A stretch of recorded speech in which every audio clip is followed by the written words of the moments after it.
The Square Ball Podcast. Hello there. Welcome to the show. Who's it brought to you with, Michael? Levi Solicitors. Why do you like Levi Solicitors? Because they sponsor the show, really. Yeah. It's the most primarily the Keeps reason. this whole charade going a bit longer, doesn't it? They're good as well, though. Yeah. At all the big three.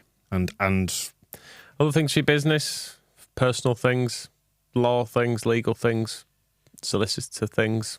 Good at all of them. do you like litigation?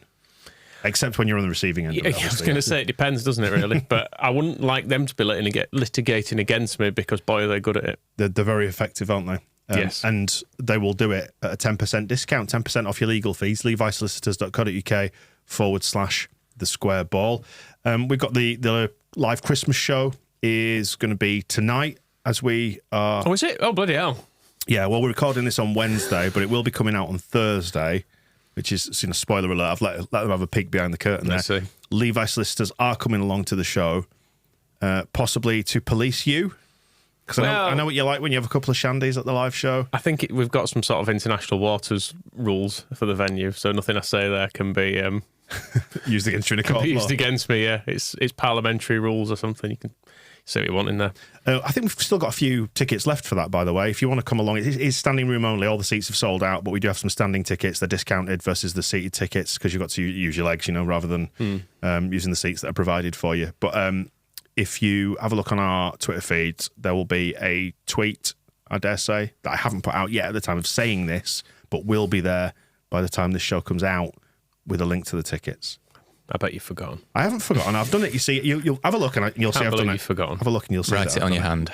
Hello, Rob. Hello. Rob's here too, as well as me and Michael. Rob, you tweet it, he'll forget. Bickering like children. What do Leeds United need for Christmas? It's the last show before Christmas, so we're going to pose that question. We'll answer that one after we've cleared through the other less thrilling news, maybe. So, with regards to Christmas, by the way, did you see Somerville and Nonto going to? Is it Lynham Farm? Yeah, I think so. Yeah, it's one of those words where you could look at it at Linehan. Linehan? Yeah. Lynham. Yeah. They didn't let Somerville speak, did they? I watched the full video and I don't think he says a word on it. Have you not seen his quote to Graham Smith for the YEP or part of the interviews? I've got it here. It is wonderful. So Chris Somerville said, "It's always nice to surprise the kids. In my previous life, I was one of them." That is a brilliant quote, isn't it? Which is just perfect. Very good. And Willie Nonto still is one. Yes. His big grinning face about the place. It's a shame they couldn't send Rutte again because he genuinely seemed to have loved it last time he went. When he went with Jamie Shack, and Jamie Shack was like, honestly, Yeah. he's had the time of his life. I mean, Rutte is still a young man. He's only, 20 still? 21 or whatever, close. He's younger than that, though, isn't he? But it feels to me like he inhabits a space that, could be shave a few years off that. Yeah, he's a Labrador puppy. Yeah. Have you seen the video of him, Luke Ayling, and Wilf Nonto being interviewed by Emma Jones? Do you know, I've only seen like the kind of stills of it. I've not even watched it I yet. can't remember the premise of it, but they all get asked to sum up Leeds United in 3 words, and Willie Nonto goes on about passion or something, and then it goes to Rutte, and he just says, "Marching on together," and everyone loses the shit. It's amazing. Like, just how much they all lose the shit is incredible. But yeah, that is worth a watch as well. Dear God, I love that boy. Got a sniff this week, by the way. Do you want a little exclusive? Willie Nonto possibly changing agents, which you wonder, will that lead to signing a new contract, maybe? Some better advice. Although you do feel like a new contract will probably involve a release clause. Yeah, but it mean everyone knows where they stand. Yeah. Rather than having this thing of going into windows going, well, Yeah. he wants to leave. I guess that any new contract would say, if we don't go up, you can leave for X amount. Yeah. Presumably because Victor Orta's not here, it won't be a loan. 10 pence. It won't be a loan with no end to it. But we'll watch that one unfold and see if it happens IRL in real life. It'd do his reputation some good, I think, to change agent, because you can just go, hey, baby, do it. And if it does, he told me I should do that. if it does happen, can I do an I told you so for when it does happen? Okay. Because I did tweet out from our account saying this. So like the redemption here for him is going to be changing agents, blame it all on the agent and bad advice, sign a new contract with a release clause, everyone gets on with it. You then added the stipulation on here that you wanted. How many goals was it? 26, 27? Something like He's that. not going to get that, is he? How many games are left? About 20 odd. It's difficult for him. It is difficult, particularly as he's only getting like 15, 20 minutes. It's up to you, Willie. Yeah. Pull your finger out. Fine. That's what I'm saying. I'd accept at this stage, I'd probably accept 10. Right. I think that'd be a decent return, wouldn't it, between now and the end of the season? I do quite like the idea if he changes agent that even if he does leave in the summer, that his other agent who was giving him terrible advice won't get a cut of it. Yeah, it's nice actually, yeah. Yeah. Yeah. No. Well done, Willie. Change agents. Fair shout.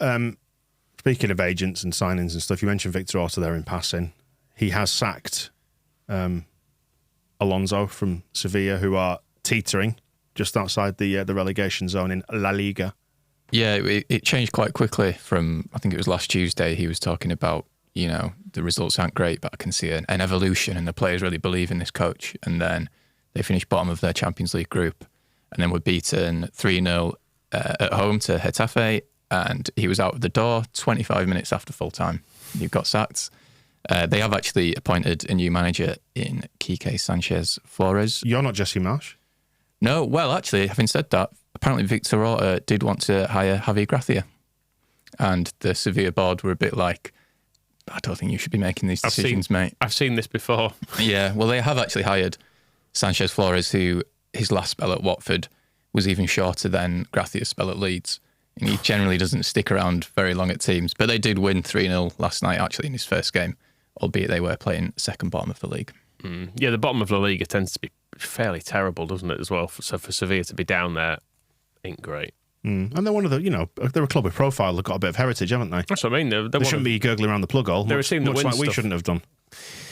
Yeah, I mean, I suppose we were not well established, were we, at the time? But Could have been, though. We could have been. We could have been potentially Victor Orta and been there making all the decisions. It's also reminded me, I think it was the day after they'd sacked Diego Alonso, and Victor Orta had promised appointment in 48 hours, which is reminiscent of Radrizzani's talking rubbish, albeit Sevilla did pull it off, but there were lots of reporters outside Sevilla's ground as Orta arrived the next day, and he tried to scan his phone to get into the door, and his phone didn't work, so an old man had to let him into the stadium. Victor Orta? Yeah. That's the proper turn up, and they've changed the locks or the passcode on the building, isn't it? Which is an old radio trick, is deactivating your pass as well. You finish on air and then go home. Overnight, somebody deactivates your building pass. Try and get in the next day. Can't get in. That happened when I worked at the Nottingham Forest shop when I was at uni, when Billy Davis got sacked and he had some strange people following him around. They changed all the locks at the stadium and shop and everything just to make sure he couldn't get in again. Job done. Hey? Well, Steve Cooper's has presumably been done then overnight. Yeah. Are we going to get Steve Cooper at some point? I must admit, seeing him back on the market did make me think, oh, God, he's coming to us soon. I don't know when, but at some point we're going to end up with him. He'll probably end up somewhere in the Championship, you imagine, and try and get somebody up in a bid to kind of restore his reputation, I suppose. Yeah. I mean, his reputation doesn't need restoring, really, does it? He got him up, kept him up. Not in the relegation zone this year. Yeah, and it's not, I was going to say it's not pretty, but that feels like a cheap shot, which we'll come on to in Heroes and Villains. No, it's not been pretty in terms of the football and where they are in the table, but there is a substantial gap there, isn't there? And I don't know, it's easy to panic under those circumstances and destabilise everything. But then football is full of maniacs, isn't it? And I think the guy who owns them is not necessarily the most level-headed bloke. Yeah, fair enough. It's not a very inspiring appointment anyway, is it? Nuno. I mean, I would have taken him for us last year, truth be told. Yeah. At various points. At any point, probably, actually. Because we had Jesse Marsh in charge for the most part. Would have loved him at Leeds. But still, if you're not in crisis, yeah. it's a bit uninspiring.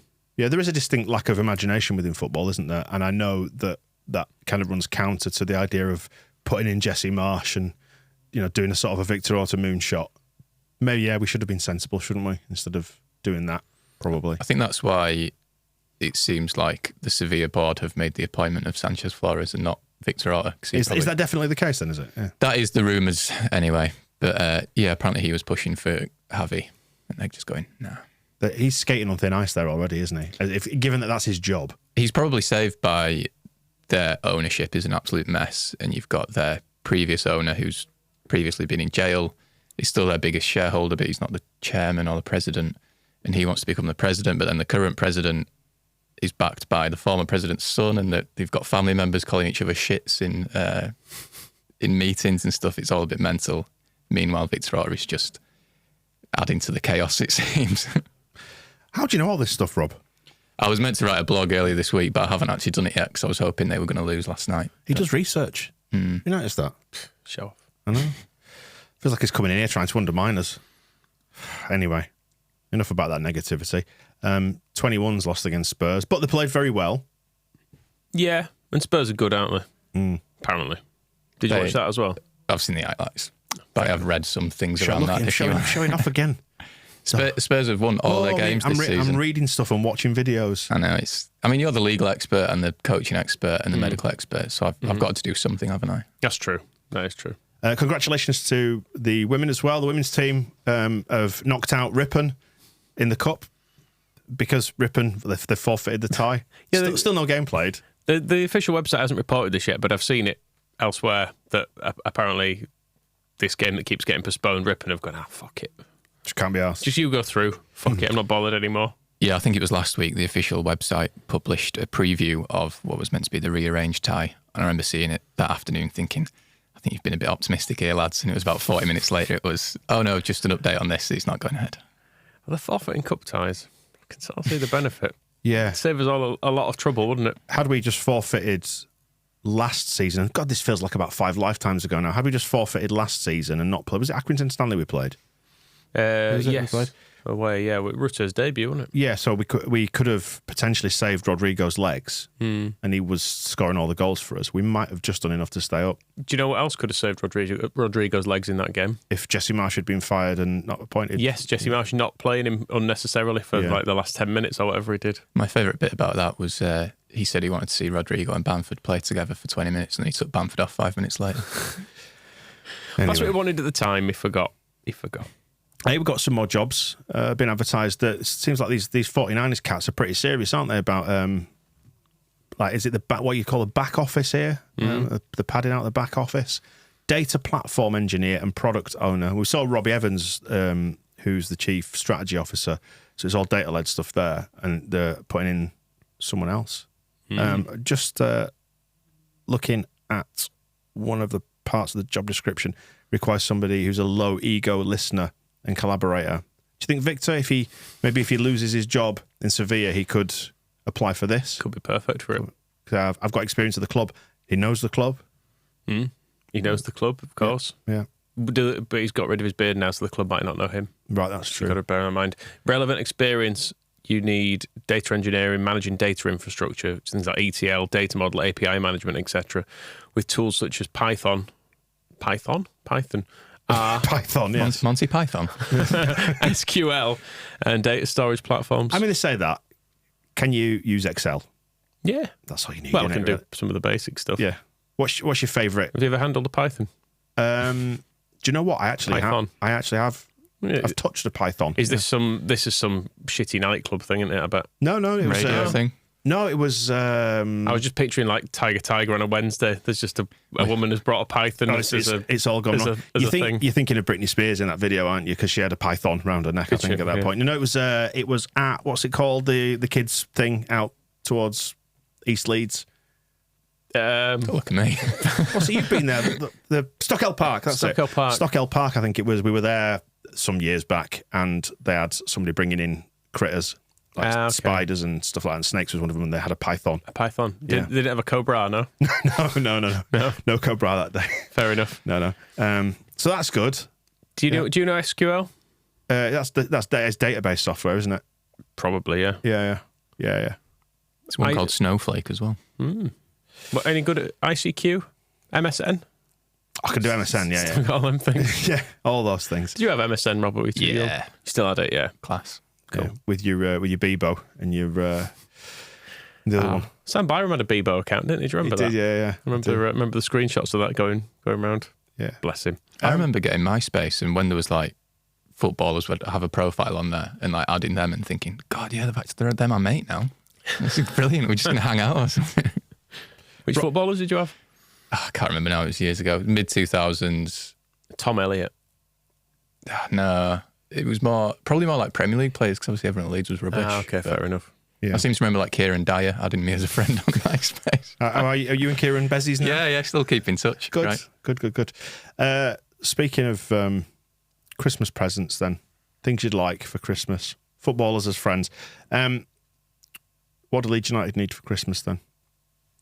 A left back. Left back. A left back. Yeah. The same as we've needed every Christmas. What'll happen if we ever get a left back? They're going to be rubbish, are they? Or they're going to get injured straight away. That is my fear. Is that if we actually address the problem directly, they'll get it wrong. Not because of Leeds United, just because of I'm leaning on years of history here. I mean, these are admittedly both Victor Orta signings. In fact, I can go back 3. Are you thinking about Lawrence de Bock? Junior Firpo, Lawrence de Bock, Cameron Borthwick-Jackson. Oh, God, I forgot about him. Are they the last 3 sort of specific left-back signings we've made? Could be. Something along those lines, yeah. Because that's a hell of a record, isn't it? Mm. It really is the fucking pits to have managed to pick 3 such terrible, terrible players. Yeah. And I'm sorry, Junior, because I know he's still there. But come on, we've got a admittedly fairly limited bank of evidence because you're always injured. I mean, the bits we've seen have not been good. I would go so far as to say Junior Firpo's had 3 good games for Leeds, and that's about it. I'd say that's a stretch as well. I'd say the good games were because he set a bar. So 3 tolerable games. Junior Firpo has not had a single game that has been better than any Sam Byram has played. I am genuinely mindful, and it's a point I always repeat on this show, that like on a human level, I don't like digging out individual players. But based on like the eye test, on his fitness record and the eye test on the pitch, not a very good footballer. And I don't know what needs to change for that to be different. He needs to leave. And we need to buy someone who can play left back. In his latest Leeds United podcast appearance, he was talking about how much he loves living in Leeds and how settled he and his family are, and they don't want to leave. The football's just a bit of a distraction. Yeah, it seems it. Although I was a bit, I did enjoy the recent clickbait linking us to a left back who's playing in Belgium. I think it was the Daily Mail reported it, and then it ended up on... Not Lawrence de Bock, is it? I hope not. Then it was on Leeds Live about our potential January target, and the Daily Mail report even mentions at the end that he's already played for 2 clubs this year. He's only just moved, so we can't sign him until the summer anyway, which is nice. If Junior Firpo likes living in Leeds, there's the loan to Bradford option. The sort of Harrogate, loan to Harrogate. Harrogate, yeah. They've definitely got a team. Loan to Farsley. They've got 2 teams of Harrogate. Geisley. Play for either of them. Yeah. Even like Huddersfield need a fullback, judging by that guy at Ellen Road. I mean, do they need Firpo rocking up if they've already got a fullback playing like that? He was the right back, wasn't he, as well? So Yeah. they had him on the right and Firpo on the left. It's the dream team. Wow. Watertight. Anything else you'd like Leeds United to have then for Christmas? A bit of luck. Let's have a bit of luck. I feel like we've not had much recently. Right. The last couple of games, we deserve more than a point from those 2. I would say. Yeah. And what we need is someone to pinch managers from Ipswich, Leicester. Yeah. I feel like that's the best thing that could probably happen to us. Something that will fully disrupt them. Because we are getting into sacking and replacement season, because we've got the January window coming up, aren't That's what I mean. I know Forest have obviously acted swiftly, but if Forest had gone Cooper out, McKenna in, I'd have been like, get in. That's going to fuck them up a bit. So, is it wrong to hope for bad things to happen to other people at Christmas? Good God, no. No. That's the point of being a football fan, isn't it? Yeah, not generally. Not willing people to have a bad Christmas. But, yeah, that'd help us, I think. Well, then, the courtroom is in session. We are the TSB jury, and we are here to rule on matters in the football world this week. Dan, Michael and Rob still with you, and we are going to pick a villain of the week. First, the Ken Bates villain of the week. We can assign petty grievances, we can take cheap shots. We even introduced the possible 4th category here, and it sort of breaks the rule of 3, but anybody we want to chuck under the bus. Fair enough. Yeah. Which could be similar to villain of the week, but I feel like under the bus stands apart from cheap shots and petty grievances. It's a bit more severe, that, isn't it? Yeah. Okay. Candidates for this week then. Who wants to put forward the ref from the weekend? Do you want to go, Michael? You go. I'm going to say Mark Robbins. Okay. Yeah, the referee then. What was he called? Eltringham. Jeff Eltringham. He was just rubbish, wasn't he? It was infuriating. It was County Durham. He's from County Durham. So, assuming he's not a Leeds fan because he won't be allowed to referee our games, we can say that he's close enough to be a Leeds-hating bastard, I think. Who do you think he supports?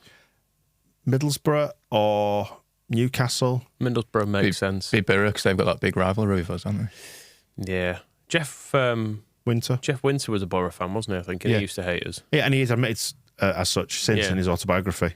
Yeah. So that's great. All right. I must admit, this game feels like ages ago. I can't quite remember what he was bad at, but Just generally not just like stopping them. It was refereeing, Rob. yeah, It was stopping them booting us was the main thing. It feels like that's been a problem for a few weeks in a row now. Do you think just book their players and it will stop and we can be really good then and win? Yeah, I'd like that. I'm not a fan of like players going down and trying to buy free kicks too much. It just, goes against my Corinthian sensibilities. But you do wonder if they sometimes do it and exaggerate on purpose because you get dickhead refs like Eltringham who just don't give anything. I mean, he was right to not give that Dan James thing. I did go back and watch that. Yeah, that was terrible. But I thought that at the time. I wasn't holding that against him on Saturday either because I was like, well, it's Dan James. He does this. He does that thing. He gets in front of people. Wonder where he was taught that. I assume you're saying this the little scum bastard coming out of him. Exactly. He'd have got it as well at scum. Yeah, Probably. definitely. Yeah, I mean, Eltringham's a very strong shout. Yeah. I don't really remember him in any previous games, I have to say. No, that's why I just had to look at his name now. Farker did though, didn't he? He was saying he'd spoken about him before and a series of awful decisions I think he'd given against Norwich. Maybe he just hates Daniel Farker. Is that when Farker said, I'm not going to speak about him? Yeah. This prick that I hate previously. Yeah, that was a very good bit of passive aggressive commentary on it as well. Yeah, I mean, to me, he's by far and away the leading candidate. But you want to put forward Mark Robins?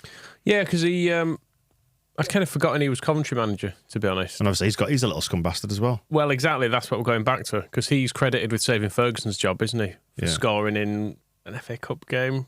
I can't remember. Was it the Palace final or some whatever? fucking scum game of years gone by when he was That they didn't deserve to win. that they didn't deserve to get anything from. He scored. It's your proper sliding doors moment, isn't it? Ferguson saves his job. It was against Forest. I've just looked it up. Fine. Well done, Mark Robins. You've ruined a couple of different. You've ruined about 20 years of my life. It was he scored the winning goal in the semi-final replay against Oldham, which I think that took place at Main Road, didn't it? It was at Manchester City, if I recall correctly. I was saying that to you, Rob. You probably weren't even. I wasn't born, mate. No. Sorry.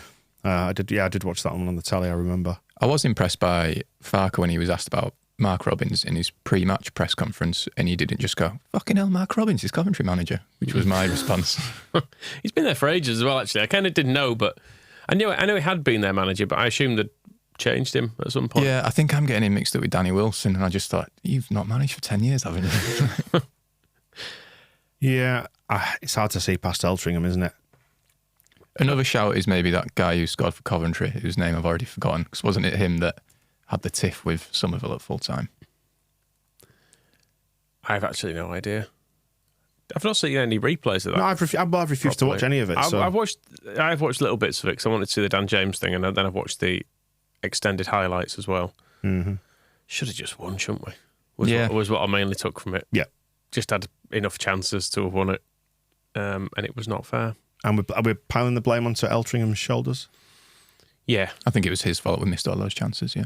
Yeah. Anyone else you want to take a cheap shot at? Or? But he should have booked a couple of people in the first 10 minutes. Problem solved.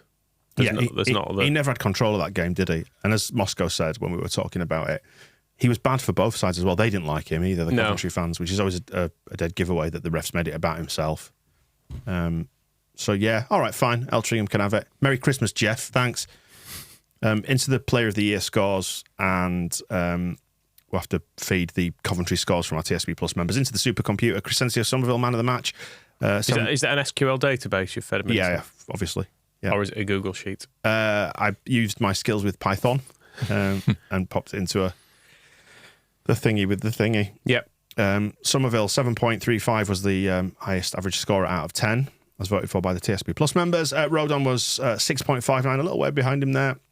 And then it sort of tapers down to the dickhead referee. Is that a lowest ever score? Lowest ever score, I believe. So Eltringham, who we've just awarded Villain of the Week to, scored a remarkable 0.06 out of 10 average score. I mean, what is the sort of average score for the refs over the season? I think they're at about like 2.3 or something. It's low, but I mean that's exceptional. Yeah, that suggests he didn't get a single thing right. Right. So well done, Jeff. But the play scores. It's kind of interesting that Dan James is as high as he is because he sort of had a bad game because he decided not to shoot when he went through on goal and then he missed that late chance. And yet he was still our 4th best player. Right. Because of his defensive zoomies. Yes. He's extended his lead at the top of Somerville then. 7.38 average out He's of our 10. best player now, isn't he? Yes. And Dan James, Sam Byram, Ampadu, Rodon and Ruta is the sort of top end of the table.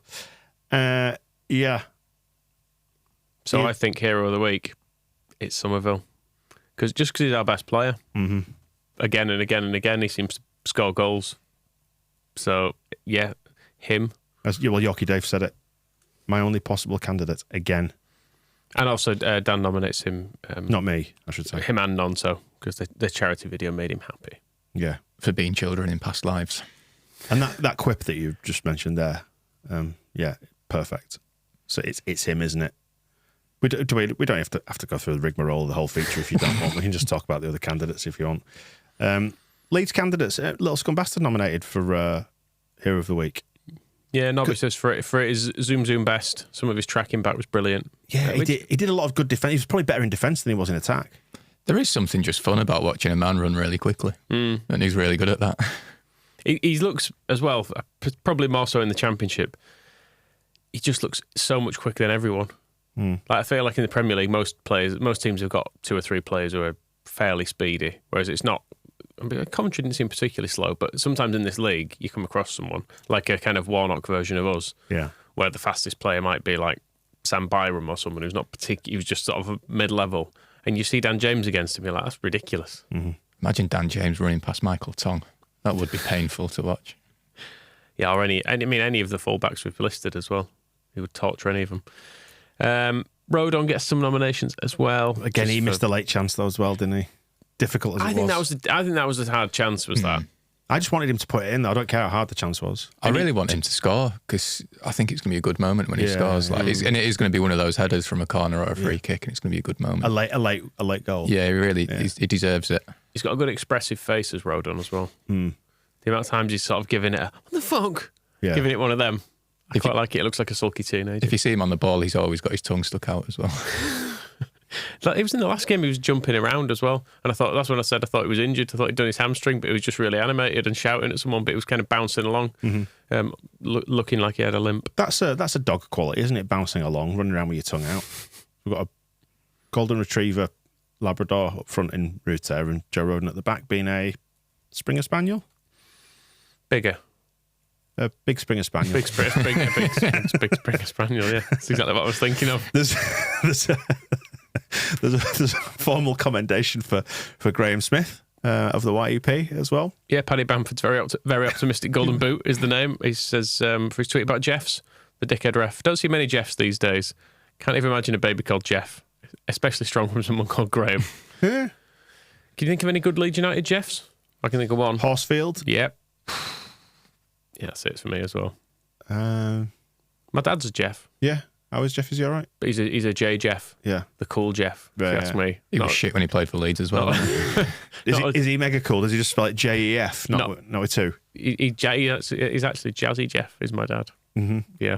DJs in his spare time. Yeah. Not a G off. I feel like the G off's less cool. Yeah. Let us know if you've got a strong opinion on that, Jeff. Well done, Graham. Is that it for the show then? It's just been like one of them weeks, hasn't it? Yeah. Merry Christmas, everyone. Just annoying. It's just we've got so used to winning, and no one's willing to embrace the sort of darkness of it all because it's not actually that bad. It's just been a little lull, hasn't it? Yeah, a little lull. It's just been a mildly disappointing. Think week. how enjoyable Christmas is going to be when we beat Ipswich, and then Preston. Yeah. All right. It's going to be super. Buy into it. Buy into the optimism. And just as a final, because this is the last regular weekly show of the year, isn't it? Villain of the year? I'd have to say Victor. Radrizzani. You think? Definitely. It's between him and... I mean, Radrizzani, what's your thinking on it? Is it because... Just because he was in charge of it all. Just because he owned it? Tried to do daft stuff with Ellen Road. general little snake, didn't turn up to the relegation, was trying to buy another club, presided over the whole shit show of this year. He's back on Twitter now, by the way. Oh, is he? He's reactivated, yeah. I didn't know he'd gone off. I'm sure that'll go well. Yeah, he actually deactivated. I think I might have been the last person to interact with him. I thought I'd finished him off. Well, because I asked him, he was tweeting about stuff, and I just asked him, is it true that you tried to secure a loan against Ellen Road to buy Sampdoria? Then he disappeared. If you've got out about you, you'll spend your Christmas day harassing him on Twitter again. I mean, if we get on the sherry in the afternoon, could happen. Once you get tired of the kids. Yes. Victor. I think Victor's very high up the list. There's a lot of hubris there. He at least got sacked, though, didn't he? Like, I feel like he had some accountability in the end. He left to pursue new opportunities, Rob. Really, both of the villains walked away with payoffs, didn't they? One way or another. Yeah, at least Red Resignings was a lot less than it could have been. Yeah, that's true. And it was caused by his own stupidity as well. Yeah. If he'd sold the summer before, which he probably could have done, he'd have made loads more, wouldn't he? But... Ooh. I'll tell you what, we'll leave that one open and you decide, watching, listening. Who would you have? Or it's Jeff Eltringham. Yeah. Recency bias. Just because I was annoyed by them in the past week. Fair enough. What about Hero of the Year? Has there been anyone? Farker, giving us a bit of optimism the second half of the year. Generally just being a sensible man, which after the first 6 months of the year, we didn't have. But as the internet will tell you, finished manager. Yeah, it's rubbish and he came out. So get Matt Robbins in. It's hard off the back of a defeat and a draw to lionise the manager, but he has been the one bright spark in the whole year. Shifting all those mugs. He sold a lot of mugs for us. It's a tremendous amount of mugs. Well, are they back in stock? They're back in stock. You may not. You won't get it till after Christmas. Won't now. get it for Christmas. Yeah. How many Jesse Marsh mugs did we sell? None. How many Javi Gracia mugs? We did. Well, we obviously we ordered 5,000. Yeah. And then we had to have them. How many Sam Allardyce mugs? None. It'd be a pint glass with Sam Allardyce. He wouldn't want a bloody mug. Yeah. I nearly bought, the other day I was in a charity shop and I nearly bought this ridiculous like porcelain tankard with a flappy lid on it that said Deutschland on the front because of Daniel Farker. I saw it and I was like... Why didn't you? Because I think it was £4 and I thought, I'm just never going to use that. Could bring it in here as a prop. That's true. I've got a gavel that I never use for this feature anymore. I bet it's still in the shop. I'll go back and get it. Please do. I want to see it. Yeah. Okay. All right. I'll see if I can. I'll see if I can still get it. I doubt there's a huge demand for that in Ponty. How do you say Merry Christmas in German? Merry Christmas, everybody. Have a good one. We'll see you on the other side. The Square Ball Podcast.